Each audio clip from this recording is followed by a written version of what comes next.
আরেকজন নবীর নাম আইয়ুব, মহামানব। অনেক দিন অসুস্থ, মনে আছে? দীর্ঘদিন অসুস্থ।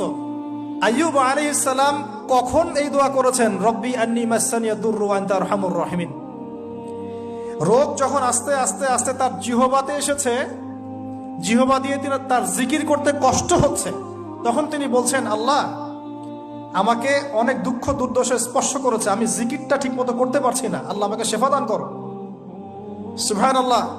এখন আল্লাহ রাব্বুল আলামিন তাকে গোসল করালেন, সুস্থতা লাভ করলেন, তাকে আহাল পরিবার দিলেন, আরোগ্য দান করলেন।